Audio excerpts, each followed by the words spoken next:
It was expected if you lived in Hyde Park that you would going to go to college. Now the competition comes, which ones are you going to? Right. See, one of my former students was the person at Harvard that they talk about Barack being the president of that particular level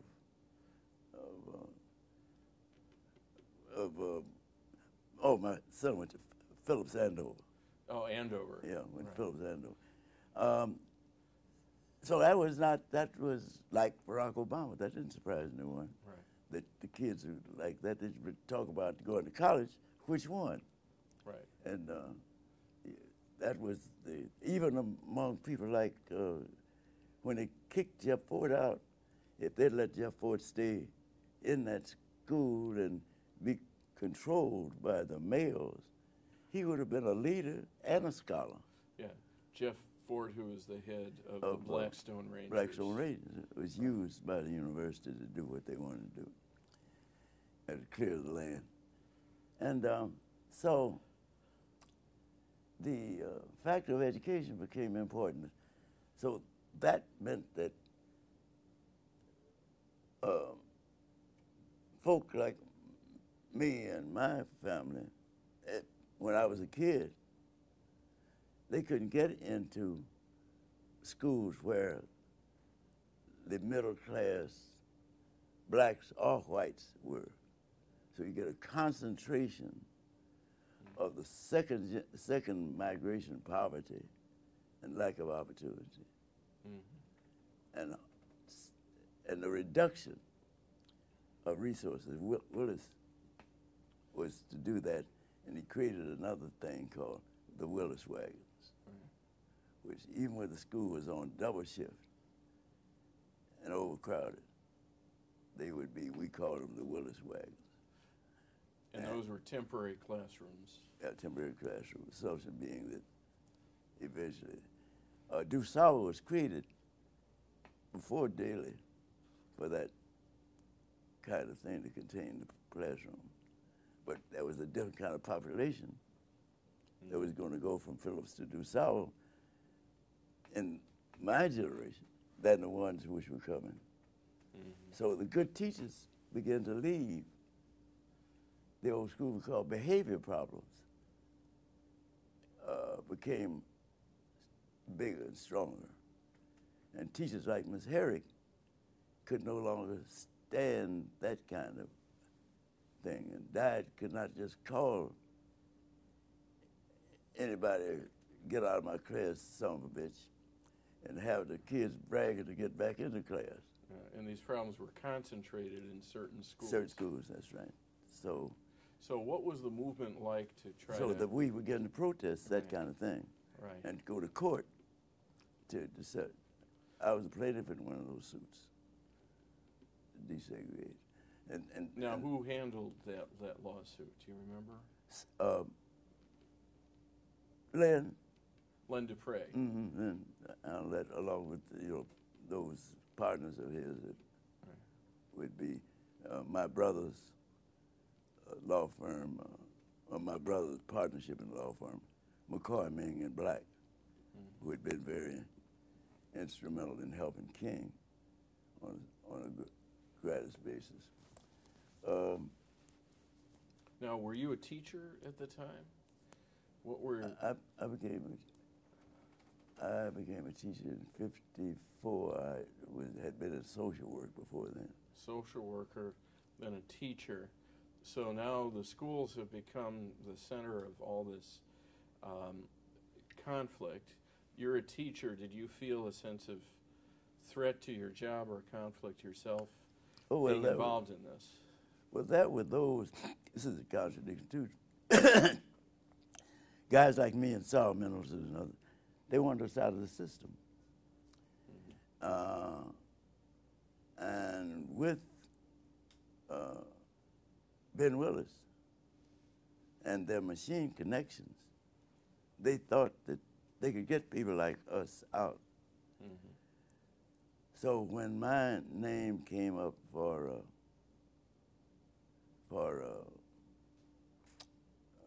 tenure, I had just returned to Chicago from Gary, where I'd had a similar conflict with the principal. It's fun having conflict, you know, you work it out. And so the thing was to get people like me out of the system, and so, and some of my black friends had called me up to say I'm nothing but a troublemaker, which is true. Then the threat to fire me was there. So when I went to the board and talked about Washburn Trade School, which was preparing young men and women in specialties, at which once they became after apprenticeship and went into the field, even at that time, their salaries were somewhere like $35, $40 an hour, and that's without a degree, and they still make more money than the average. We couldn't get in there, and except in very certain lower levels. Some of my black friends called me up, tell me to lay off. But I was threatening even their jobs if I kept behaving the way I became the local president of the NALC, Negro American Labor Council, under Mr. Randolph. And so they wanted me out, black as well as white. Now the advantages I've always enjoyed is, aside from housing, is I never owe anybody too much. So I can pay my little bills and with 2 months' salary and go and stay in the house and lay down.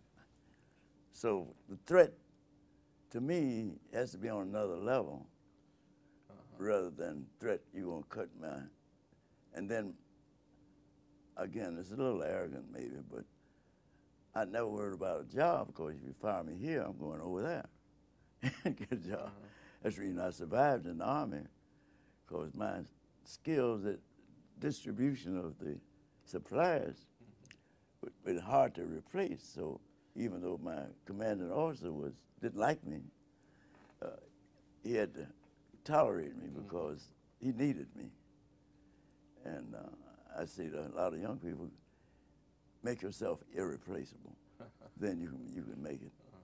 And I know that, I realize that's a little cockiness, but I had to live with that. Don't want too much. If you're gonna get a car, you don't have to have a Mercedes.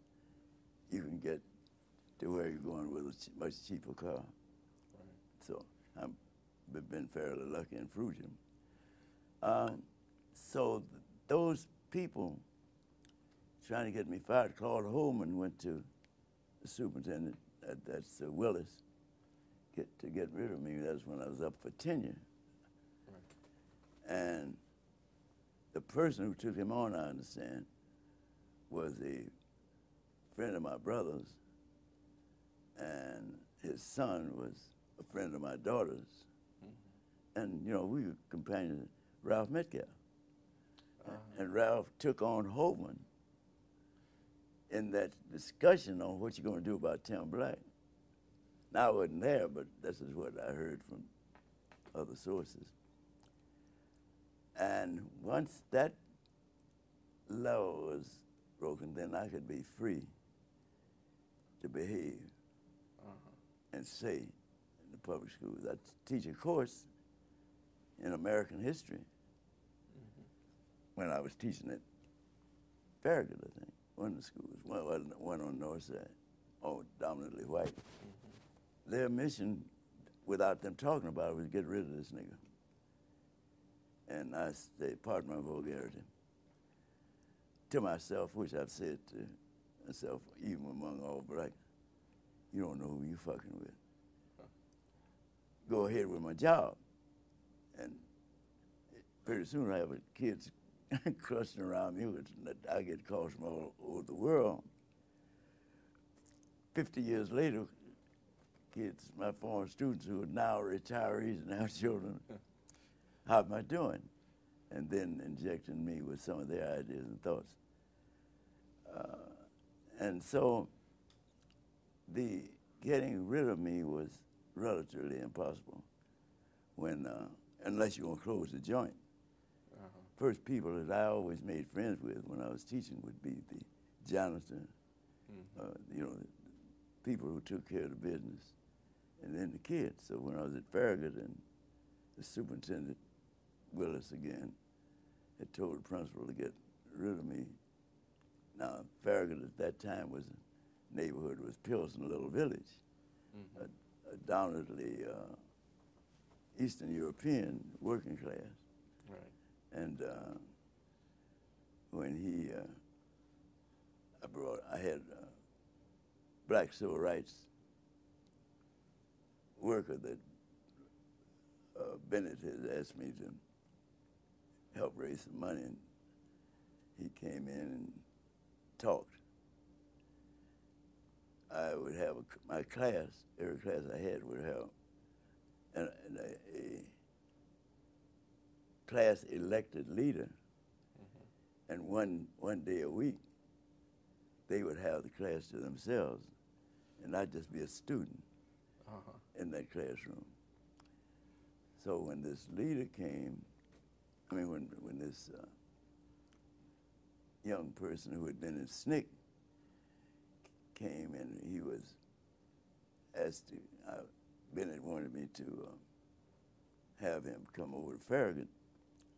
He did. The leadership took over, invited the principal to come in. He came in and sat down and enjoyed it. But then when he got the word from downtown, promoted by the local teachers, to get rid of me, and the principal called me in and said, get rid of that guy. I said, no, you get rid of him. I'm not going to get rid of somebody that I brought here. And he was talking about that. Now, I have tenure in the system at this time. And he was talking. And down the hall come my classers, led by a young, brilliant young woman, asking the question, what you going to do with Mr. Black? What you going to do with Mr. Black? And he had to shake his head and say, nothing. Point I'm making is, yes, they tried. They wanted. I was teaching American history. I inserted into that the slave trade, all of that. So a principal came in my class one day and said, what is that you're teaching? I said, American history. He said, that's not according to the curriculum. I said, oh, well, it may not be, but it's correct American history. Corrected American history. Right. How can you accurately deal with American history and not deal with the slave trade